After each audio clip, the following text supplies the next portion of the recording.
Hello students, welcome back to another interesting and informative session of Analyst by Vajiram and Ravi dated 7th May 2024. Today we will be discussing some important topics that has appeared in The Hindu and The Indian Express newspapers that are very relevant for your exam. The first topic is online gaming sector. Then we will be dealing with our second topic, that is illegal sand mining and related issues. After that, we will be moving towards our third topic, that is press freedom. Then we will be moving towards next topic, that is concept of carbon farming. Then our next topic will be National Investigation Agency or NIA. At the end, we will be looking into some prelims snippets that will help you in excelling upcoming prelims exam. So stay tuned. Our first topic is online gaming sector. The context of this particular topic is a write-up that has appeared in today's The Hindu newspaper, which has emphasized on the importance and issues of the gaming sectors of India. This particular topic pertains to syllabus of your GS3, awareness in the fields of information technology. So, as per the IT, Information Technology, Intermediary Guidelines and Digital Media Ethics Code 2023, an online game is defined as a game that is offered on the internet and is accessible by a user through a computer resource or an intermediary. So this is what an online game is. Let's see various types of online games. First is fantasy sports. These are the sports which creates virtual teams. For example, Dream 11, My 11 Circle. All these are the examples of the fantasy sports. Then the second type is the esports, where usually it is played in a multiplayer mode. For example, BGMI, Garena Free Fire. All these are the examples of esports. Then the third type is the casual games. For example, chess, Ludo, Candy Crush. All these are categorized as the casual games. Then there are educational games. For example, solving puzzles, Sudoku, etc. All that are categorized under the educational gaming. So the strength of this particular sector can be seen through this data, that this industry size was $1.2 billion in 2020. It has increased to $3.5 billion in year 2023, and it is projected to grow at a figure of $10.2 billion in till the year 2025. So this emphasizes on the point that this particular sector remains very important for our economy. So, what are the current reasons for growth of this particular sector? The data just we have seen. What are the reasons for that growth of gaming sector? First is easy availability of smartphones and internet. As per the data of World Economic Forum, India have almost 650 million users of smartphones. Apart from this, India have also one of the cheapest data in the world. So that makes it very easy for the persons to get hold of these games. Apart from this, the young population of country is also one of the factor that is fueling the growth of this particular sector. As per the report of UN, India have more than 50% of its population below the age of 25 and more than 60% of the population is below the age of 35. So that is a major reason for fueling the growth of this online game sector, because these games are majorly popular in this young generation or the young population. Apart from this, this is the data by Nielsen that also says that most of the mobile users are young and younger than 25. Almost 48% of mobile phone users in India are in the age bracket of 18 to 24 years. So that is also one of the reasons that these games are becoming very popular. Then the COVID-19 pandemic. We all have sad memories of COVID-19 pandemic. At those times when we were sitting behind our closed doors because of the lockdown, etc., we don't have any other activities other than these online games for our leisure, etc. So that also made these online games very popular during those COVID-19 pandemic, and after that the people started a habit formation or really liked about those games, and it continued till the further times. Then the next reason is the games that are coming with the localized content. The demand of today's games are that these games should be from some traditional games that are played in India, and those games are being provided in Indian languages, and that is also this local content generation is leading to future growth of this particular gaming sector. Now, what are the benefits of this online gaming? First is revenue generation.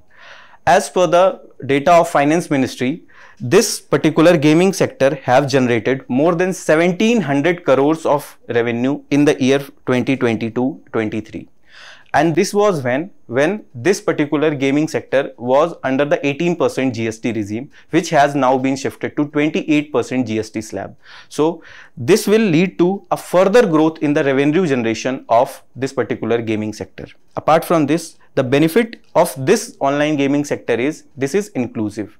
We can play these games at our comfort, at our convenience. People who are disabled, who cannot participate in the outdoor games, they can also play these online games. So this is somewhat increasing the inclusiveness in the society. The next benefit is the employment generation. As per the present data of the Ministry of Commerce and Industry, this particular gaming industry is providing more than 1 lakh skilled professionals at present time, which is projected to grow to almost 2.5 lakhs by year 2025.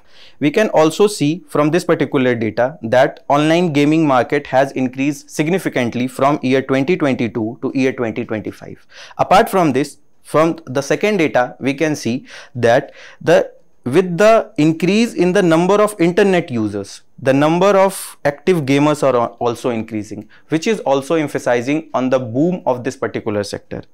Then another benefit this particular online gaming sector is providing, it is providing some learning and skill development. For example, there are many games which are majorly focusing on the word play, which helps in enriching the vocabulary of persons who are playing those games. Then there are mental health applications of this gaming sector also. There are people who are somewhat distressed in their life, so there are some games that may provide them some happiness, that may make their mind cheerful. So there are mental health applications of this online games also.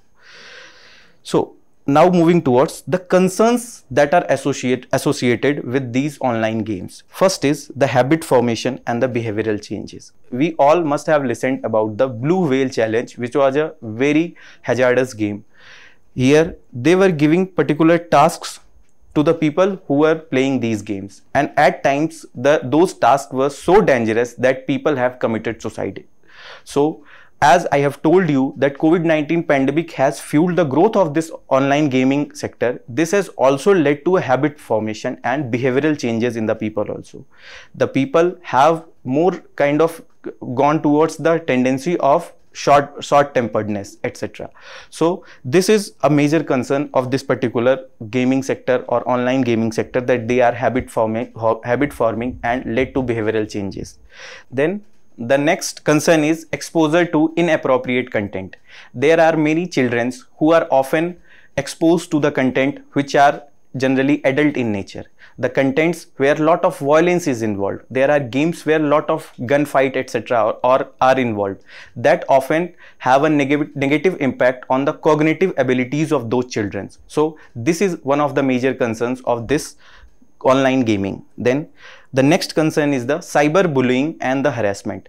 The children's and especially the females are often exposed to the sexual harassment, the bullying, the morphed images being circulated that are taken during the playing of those games. So these things also impact the mental health of those persons who are playing these games. So this cyberbullying and harassment is a major concern of these online games. Then the cyber attacks. This Norton, which is a cyber security firm, have done a survey in which they have found out that almost 3 in 4 gamers who are playing in India have faced one or other form of cyber attack in their lifetime. And this not only undermines the sovereignty, integrity of India, but also it impacts the personal space of those persons who are playing these games. Then the next concern is the privacy breach.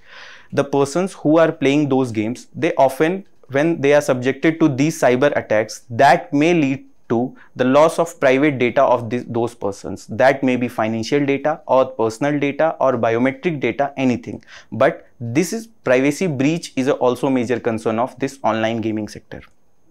Now, what are the various government initiatives to look after this online gaming sector? The first is Digital Gaming Research Initiative, which will provide the hand-holding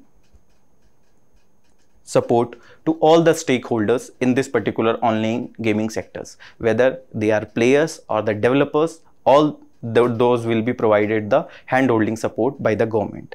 Then the Science and Engineering Research Board, which is under the Department of Science and Technology, is also focusing on the research and development of the games. They are also emphasizing on developing prototypes which will be focusing on Indian cultures and values, means traditional games, games that are curated in local languages, etc.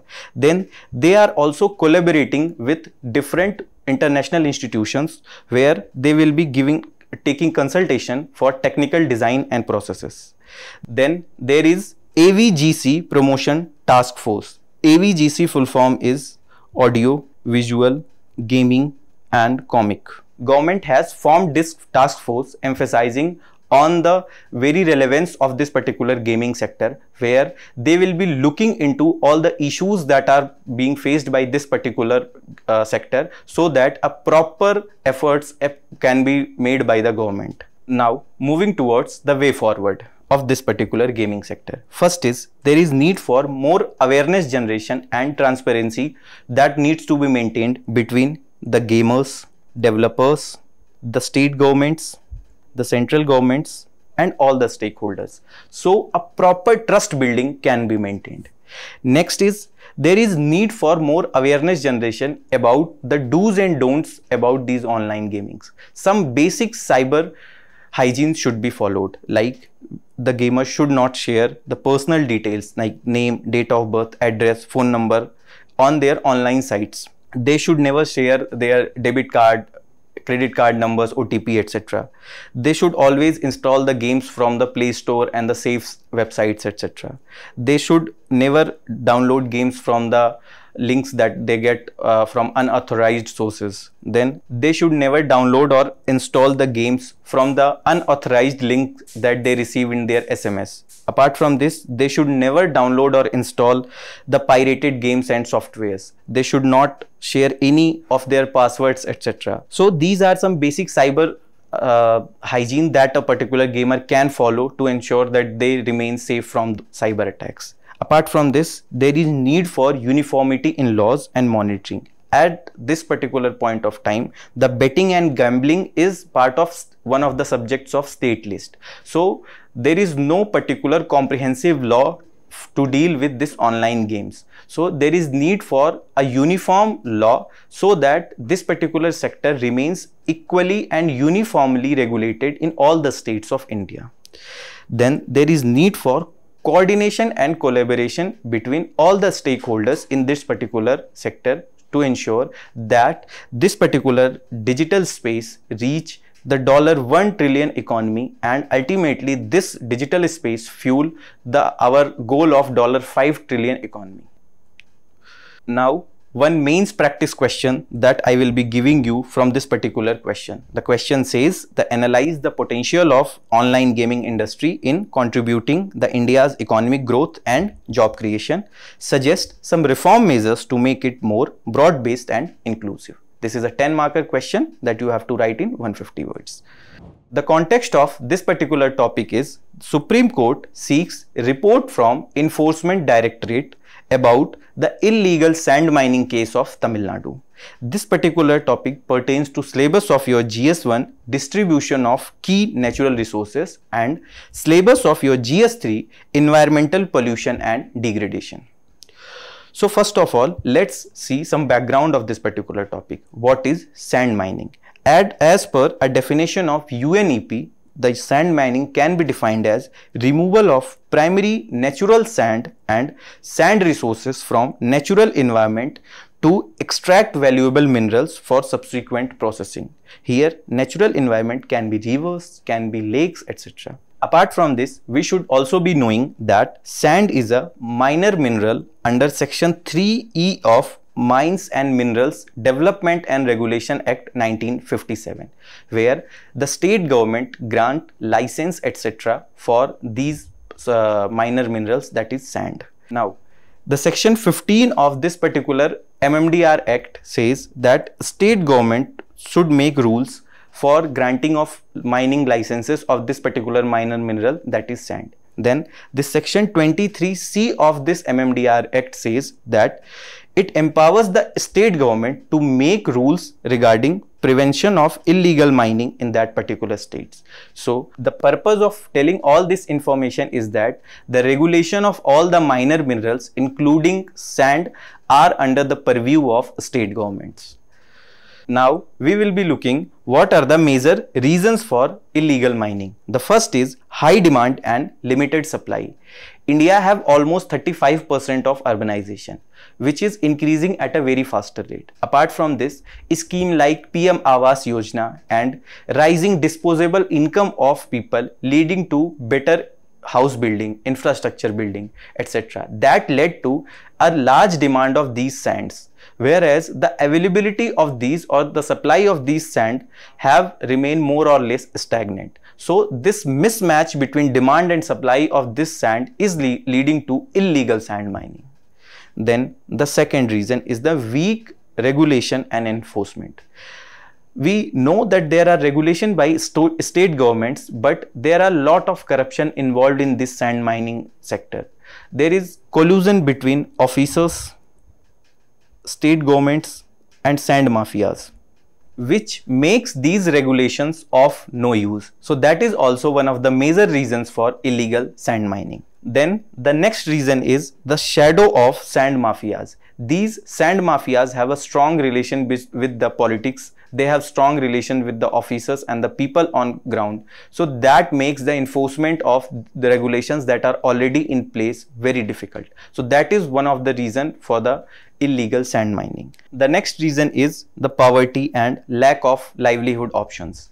For example, this is a river. There are multiple villages situated on the banks of this river. Generally, we have seen there is lot of flooding that occurs at a regular interval of time besides the bank of this particular rivers. So that leads to people being moved towards more of poverty, and there is lack of livelihood options also in the villages. So this sand mining activities provides them a better alternative for their livelihood. So that is also one of the reasons for increasing illegal mining in India. Now we will be looking what are the impacts of the sand mining. First of all, the environmental impact. It leads to air pollution. All the dust etc. that are there that generates due to the sand mining leads to air pollution. Then next is water pollution. When the sand is extracted from the rivers, it leads to turbidity of water. That is one of the reasons for pollutions of the water in the rivers. Apart from this, it also affects the marine life or the natural ecosystem of that rivers. So generally the fishes etc. or the natural organisms of that river who were consuming those pollutants are now disturbed due to this particular sand mining. So that also leads to increased water pollution due to sand mining. Then it also affects the habitat, flora and fauna of all the organism, plant species etc. that are there on those rivers. Then it also affects the land. Here it leads to land degradation. It also fuels the soil erosion. So these are some of the impacts of the sand mining on the environment. Then the social impacts. It leads to health risk also. The health risk, the air pollution risk that we have just discussed about the dust etc. that are there and that leads to air pollution. When they are respirated by the people who are sand mining, that leads to lung infection etc. So there are various health risks involved. Apart from this, there is lot of violence also being done in doing all this sand mining etc. So that leads to lot of death of people, lot of death of officers on the ground. We have often seen the news about the killing of several officers on the ground by these sand miners. Then it also impacts the livelihood and education of the people on the ground. When these peoples or the young children who don't have a livelihood opportunity, they go for this easy money making while digging this sand mining. So instead of going to the schools, they are already since stricken by the poverty, etc. So instead of going to schools, they go for mining this particular sands where they are now deprived of education, etc. Then it also leads to damage to the infrastructure also, whether it is the environmental infrastructure or the physical infrastructure, etc. We have seen the areas surrounding this particular sand mining activities, roads, etc. are heavily damaged due to these sand mining activities. Then it also affects the local and indigenous people. They are often subject to this air pollution, water pollution and noise pollution that impacts their normal life. So these are some of the social impacts due to the sand mining. Then the economic impacts on the agriculture. Since this particular sand mining leads to turbidity of water or the water pollution, the water that is being used for the irrigation, that also gets affected, and that ultimately affects the crops. Then it also leads to soil erosion, etc. That also affects the crops in the nearby areas. Then the tourism. For example, Bengaluru was once called as the lake city. There were many lakes surrounding the Bengaluru, but there were a lot of sand mining activities, or we can say illegal sand mining activities, that led to defacement of those lakes. And so a tourism opportunity that was there for the Bengaluru, that was lost due to these illegal sand mining activities. Then the fishing industry, as we have already discussed in the environmental impacts, that sand mining affects the habitat, flora and fauna of those marine organisms or the organisms in the rivers. So that also affect the fishes on those rivers or the marine waters, and that leads to loss of fishing industry also. So these were some of the impacts of the sand mining that we have just discussed. Now let's move towards the suggestive reforms to cater the issue of illegal sand mining.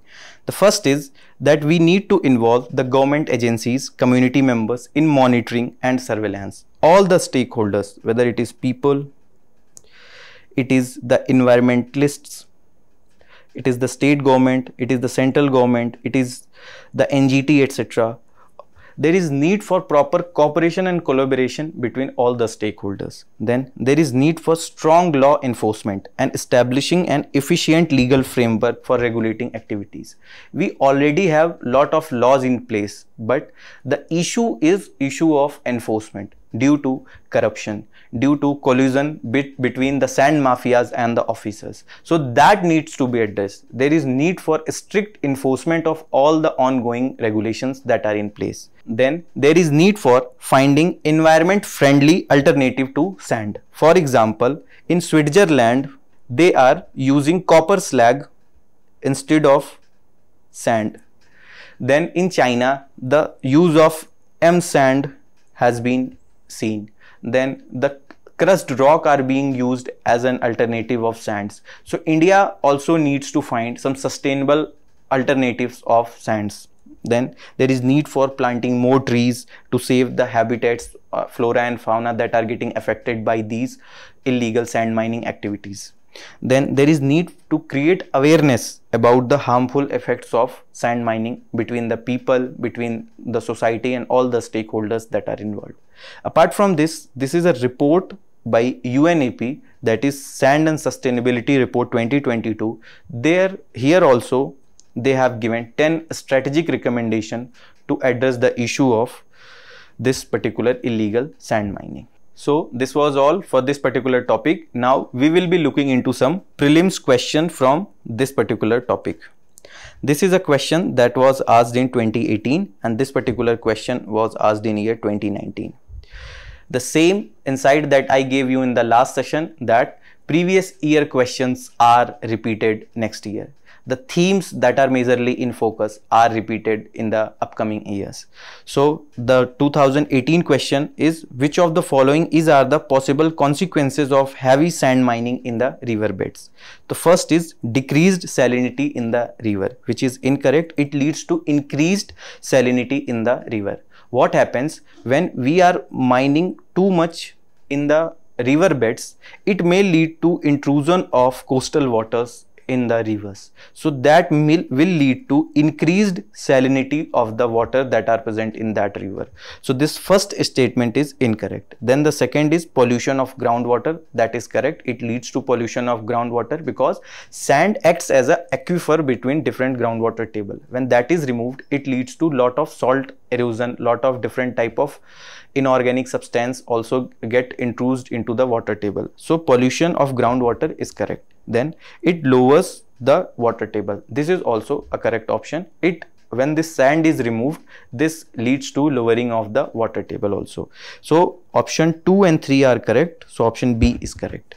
Then this particular question, with reference to the management of minor minerals in India, consider the following statement. Sand is a minor mineral according to the prevailing law in the country. This is correct option. What is the prevailing law? It is the MMDR Act 1957. Mines and Minerals Development and Regulation Act 1957. Then the option 2, state governments have the power to grant mining lease of minor minerals, but the powers regarding the formation of rules related to the grant of minor minerals lies with the central government. This particular option is incorrect. All the legislative and administrative regulation related to the minor minerals or sand in particular are dealt with the state governments. So this particular second statement is incorrect. Now the third statement, the state government have the power to frame rules to prevent illegal mining of the minor minerals. This is incorrect. This we have seen under the section 23C of MMDR Act. So the option 2 is incorrect and option 1 and 3 are correct. Option A is correct here. So these were the 2 previous year questions from the prelims from this particular topic. Now this is a mains practice question for you people, where the question is the coastal sand mining, whether legal or illegal, poses one of the biggest threats to our environment. Analyze the impact of sand mining along with Indian coast, citing specific examples. This was asked in 2019. You can answer this particular question of mains. Now moving towards our next topic, that is press freedom. The context of this particular topic is recent release of World Press Freedom Index report 2024 by organization Reporters Without Borders. This particular topic pertains to syllabus of your GS2 fundamental rights and transparency and accountability. So first, let's see some background of this particular topic. So do we have any constitutional backing for press freedom? Yes, we do have. Under Article 19(1)(a), which provides the fundamental rights for freedom of speech and expression. Under this, the press of freedom is given to the people of India. Then Article 19 of Universal Declaration on Human Rights also gives this particular rights of press freedom. What does it mean by the press freedom? The freedom from censorship from the government. Then access to the information. Not only access but timely and correct access to the information is what does it mean by the press freedom. Then the third is independence. As we know, press is one of the important pillar or the fourth pillar of our democracy. So independence of press is very important for a fruitful democracy. The independence of press means that they are not getting affected by the government in place. Their work is not being affected. They are not doing their work without fear and favor of any of the government functionaries. So this is what means by the independence of the press. Then next is accountability. When these press people are getting freedom from censorship, they are getting access to information, they are independent in their working, they also needs to be accountable to the people of the country. They should raise their concerns and address their concerns. Then there is need that their life does not remain in danger. So this is what a broader meaning of press freedom is. Now, what is the importance of press freedom in a democratic country like India? First of all, this leads to transparent governance.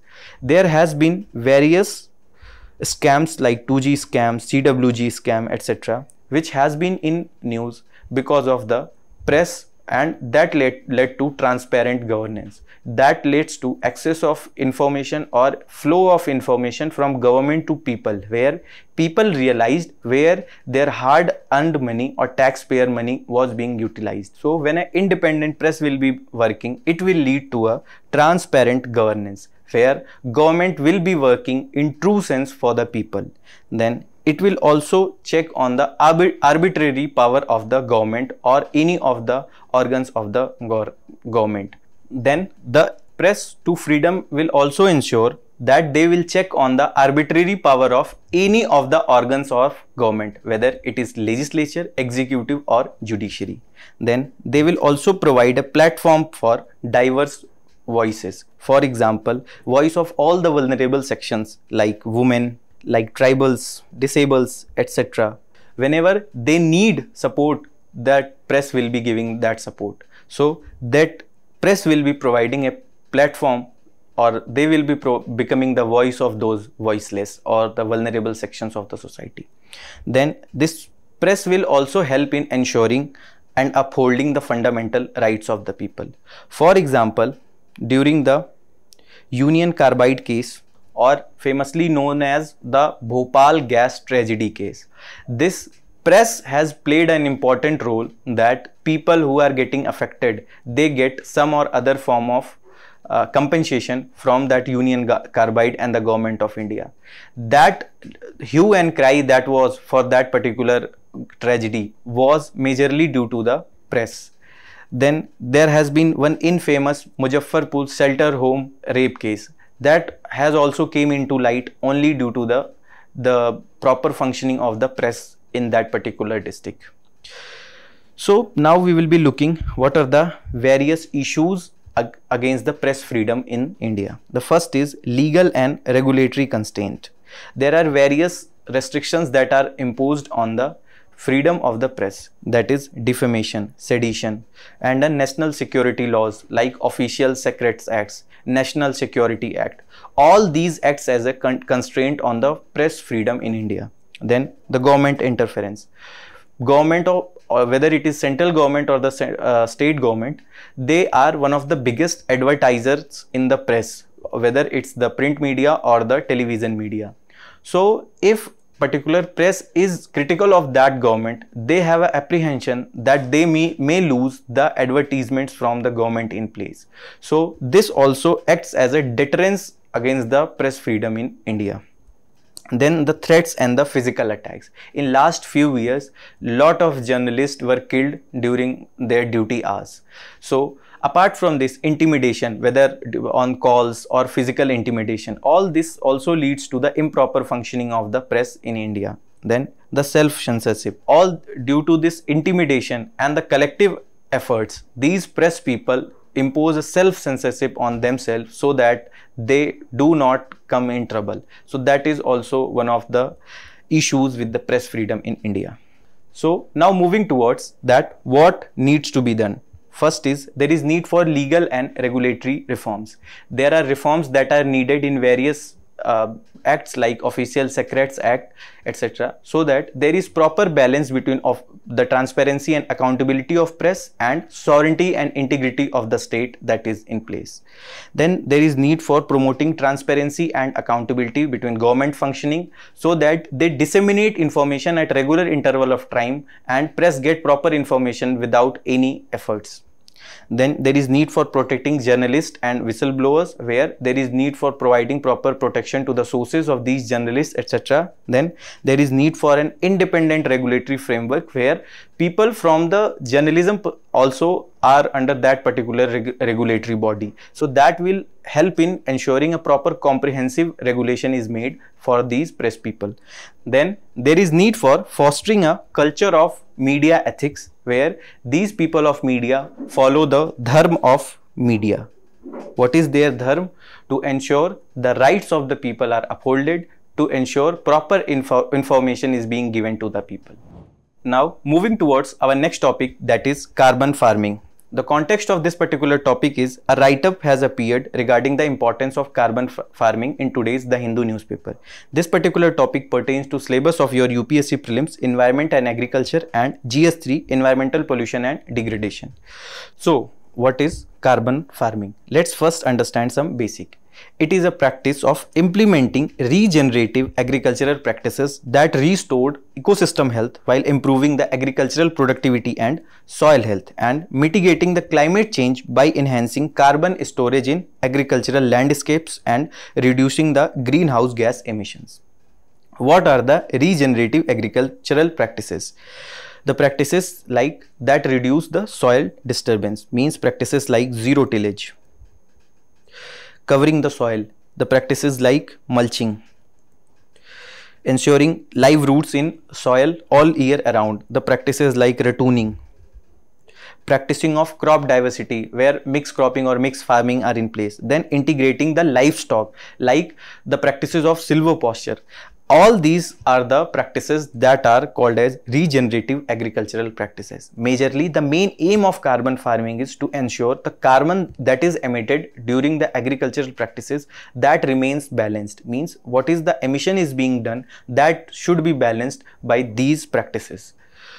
So, what does it involve? It involves the basic practices that improves the rate at which carbon dioxide is removed from the atmosphere and it is converted to the plant material and soil organic matter. Then this carbon farming is successful when carbon gains resulting from enhanced land management or conservation practices exceeding carbon losses.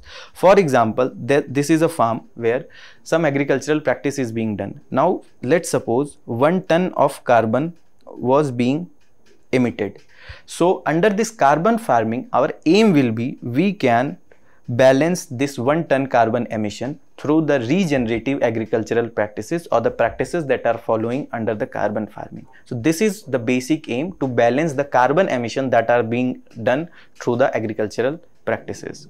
Now, why there is need for carbon farming? The need is because agriculture covers more than half of the terrestrial earth surface, and it contributes roughly 1/3 of global greenhouse gas emissions. Then the agricultural emissions in India, primarily from livestock sector, contributes almost 54.6% emissions. That also shows the importance why the livestock should be integrated with the agricultural practices. Then the nitrogenous fertilizers that are used in the agriculture also leads to almost 19% contribution of this greenhouse gas emissions. So some of the terms that has been in news in that particular write-up that I will also be explaining. The first is silvopasture, which is an ancient and proven practice that harmoniously integrates trees, forage and livestock on the same land. You can see in this particular picture, there is crops can also be grown here, then there is trees, then there is livestock. So this particular same area of land is utilized for all the three purposes, which will help in reducing the carbon emissions. So this is what about the silvopasture. Then there is alley cropping, which is the practice of growing agroeconomic or forage crops in or around rows of trees or bushes that are wide enough to act as alleyways or pathways. What does it mean? For example, this is in this one line, trees are grown. Then in this particular line, crops will be grown. Then in this again, this particular line, trees will be grown. Here crops will be grown. Again the trees. So these trees will act as a pathways to these crops that are grown between these pathways of trees. So this is what the alley cropping means, where the alleys or the pathways are formed for the crops and the trees. So this was all about the alley cropping. Now we will be looking some prelims previous year questions from this particular topic. UPSC have a tendency of asking questions from the keywords that has been in news from particularly past 1 years. So they have asked carbon fertilization in one of the years, which is explained by increased plant growth due to increased concentration of carbon dioxide in the atmosphere. Then the second, in the subsequent years, they have asked the question, what is or are the advantage or advantages of zero tillage in the agriculture. The first is sowing of wheat is possible without burning the residue of previous crop. This is correct. Without the need for nursery of rice sapling, direct planting of paddy seeds in the wet soil is possible. Yes, in the both words they are using a general statement, possible. Yes, there is a possibility. The third statement, carbon sequestration in the soil is possible. This is also correct. All the three statements are general. They are not extreme statements. They all three are the possibilities. And when we have seen this zero tillage as a regenerative agricultural practice, there also we have seen that it will help in ensuring a proper balance between carbon emission is remain. So all the option 1, 2 and 3 are correct. So option D is correct here, 1, 2 and 3. So these were the two questions that we have discussed from this particular topic. Now moving towards our next topic, that is NIA or National Investigation Agency. The context of this particular topic is recently Delhi's Lieutenant Governor recommended a NIA probe against the CM of Delhi. This particular topic pertains to syllabus of your UPSC prelims, Indian polity and current events of national and international importance. So what is NIA? This is India's Counter-Terrorism Law Enforcement Agency. It investigates all the offences affecting the sovereignty, security and integrity of India. This was created in the aftermath of 26/11 attacks in 2008. It is India's only central counter-terrorism law enforcement agency, similarly modelled on the lines of FBI of United States. This jurisdiction of this particular NIA applies on every citizen of India, Indian citizens outside the country. Apart from this, all the persons in the service of the government of India or the state government, the persons who commit a scheduled offence. So this is about the jurisdiction of NIA. Then what is the mandate of NIA? What are the scheduled offences that are generally seen by the NIA or National Investigation Agency? The Explosive Substance Act, the Atomic Energy Act, the Unlawful Activities Prevention Act or UAPA, then the Anti-Hijacking Act. All these acts are the mandates of the NIA. Some of the high profile case that has been solved by the NIA, that they have solved the Samjhauta train blast case, Hyderabad Makkah Masjid case, then the Ajmer Sharif blast case, among other. Now we will be looking into some prelims snippets. The first topic that we will be looking under this prelims snippets is MGNREGS or Mahatma Gandhi National Rural Employment Guarantee Scheme, which has came after the MG Narega Act 2005, which provided 100 days wage employment assurance to one person from one family. Then if there is no 100 days employment is provided to that particular person, it will provide unemployment allowance if that work is not being provided to the person who is seeking that employment. Then there is a fixed timeline for the payment of wages. Compensation is there for the delayed payment. So that also ensures the accountability. Then there is transparency. Wow, because the biometric attendance is there. Apart from this, the wages will be credited to banks or the post office accounts of those persons who are doing the work. So this also ensures the transparency. So our next topic is UAPA. So what is UAPA? The Unlawful Activities Prevention Act 1967 is a parliamentary law that gives power to the central government to deal with activities directed against the integrity or sovereignty of India. What are the provisions on which UAPA is applicable? UAPA is applicable to both Indian and foreign citizens. It can be applied to offences committed either in India or even to the outside. The law provides for the death penalty and life imprisonment as the highest form of punishment. Then a maximum time of 180 days can be given to the investigative agency to report, which can also be extended. Now this is one of the important piece of information, because this UAPA Act was amended in year 2019. Under these, the new provisions were introduced where NIA officers of the rank of inspector or above can investigate a case in addition to DSP or ACP ranked officer in a state. Now after the amendments, the approval of Director General of Police is required to attach the properties connected with the terrorism or the related offences. So this was all about the UAPA. So now moving towards our next topic, that is NATO or North Atlantic Treaty Organization, which is set up in 1949 by the Washington Treaty, which is a security alliance of 30 countries from North America and Europe. This NATO ensures a system of collective defense where independent members state agrees for mutual defense in case of any attack by external party. If you have seen the web series Panchayat, you would be knowing that when Sachiv ji was in the market and he was intimidated and he was being attacked by some external people, all the four peoples acted as a collective defense. They all four went to the market to fight those external people. The similar case of system of collective defense is also there in the NATO, where this Article 5 of this Washington Treaty says that an attack against one ally is attack against all. Whenever one country is getting attacked, it is generally felt that all are being attacked. So this is what the system of collective defense of NATO is. Then the headquarters of NATO is in Brussels, Belgium. What are the major functions of this NATO? First is the political function, that it promotes the democratic values and builds trust, and in the long run it prevents conflict. All the members, they collaborate and cooperate on various issues of the world. So this ensures that democratic values are promoted, and they also ensures that there is a trust building between all the members. And it also leads to prevention of conflict, because this system of collective defense also acts as a deterrence effect.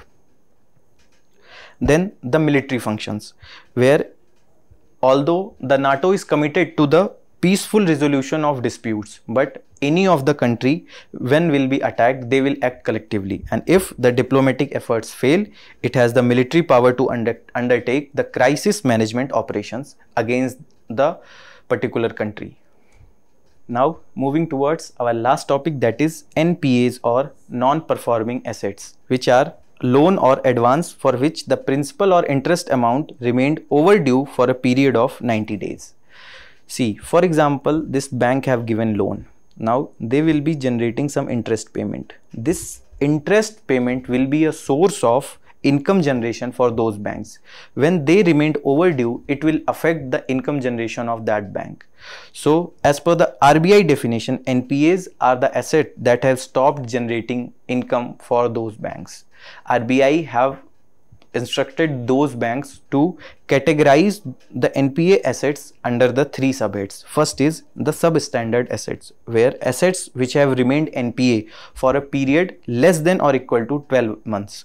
Then there are doubtful assets, where the assets that has remained in the substandard category or the previous category for a period of 12 months. Then there is third category is lost asset, which is considered uncollectible and of such little value that its continuance as a bankable asset is not warranted, although there may be some recovery value. So this third category don't have a recovery value, and they are thus categorized as the lost asset.